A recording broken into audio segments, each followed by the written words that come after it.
মন্ডলী প্লাস শুভাকাঙ্ক্ষী আমরা এসেছি পূর্বাচলের 300 ফিট।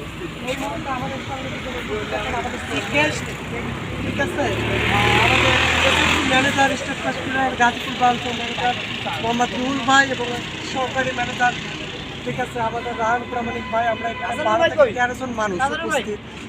আমরা এই রাত 2টা বাজে আমরা ক্ষুধার্ত, আমরা কিছু মৎস্য বেচার জন্য তাদের কাছে আমন্ত্রণ করি এবং তাদের মুখে শুনতে চাই। প্রথমে আমরা যেহেতু অ্যাসিস্ট্যান্ট ম্যানেজার আমাদের রাহান ভাই, আমি তাহার মুখ থেকে কিছু সংখ্যক বাজেট আশা করছি। রাহান ভাই, আপনি এবার বলবেন।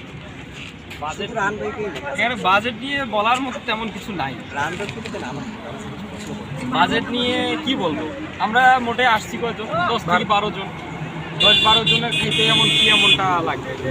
আপনারা কি চান বলেন তো, চেকে চান নাকি ক্যাশে চান?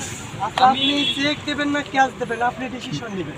আমি আসলে চাই না যে আপনাদেরকে ছোট করতে, চেক ক্যাশ এই টাকা পয়সার প্রসঙ্গটা আমরা নাই আসি। আমরা কথা হচ্ছে আমরা প্ল্যানিং করতে পারি, আমরা ভোজনটা কোথায় করব। আপনি অ্যামাউন্ট দেন, প্ল্যানিং আমরা করব, আমরা পার পারসন 1000 করে বাজেট। আমি তাহলে আমরা যেহেতু 13 জন, এখানে টাকা দরকার আমাদের 13,000। আপনার ভাগে কত নেবেন আপনি? 13,000। আমি 50,000 নিতে রাজি আছি। পাশাপাশি আমার ম্যানেজার আছে, আমরা একটা বিগ অ্যামাউন্ট নেব। এই অ্যামাউন্ট দিয়ে মোটামুটি ভালো খাওয়া দাওয়া, 5,000 টাকা আমাদেরকে দিবেন, তাই তো? জি, ইনশাআল্লাহ। তাহলে আর বাকি 8,000 থেকে 13,000 মিলাইতে 13 থেকে 5 বাদ দিলে 8 থেকে কত? 8,000।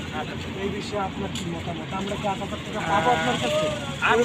আমি তো 8,000 এর মধ্যে ছিলাম না। আমার ধারণা ছিল আপনাদেরকে ভালোবেসে যতটা আপ্যায়ন করা যায়, কিন্তু আসলে আপনারা এত নিচে নেমে আসবেন এটা কখনো কল্পনা করিনি। আসলে আমি চাচ্ছিলাম অনেক ব্যস্ততার মধ্যে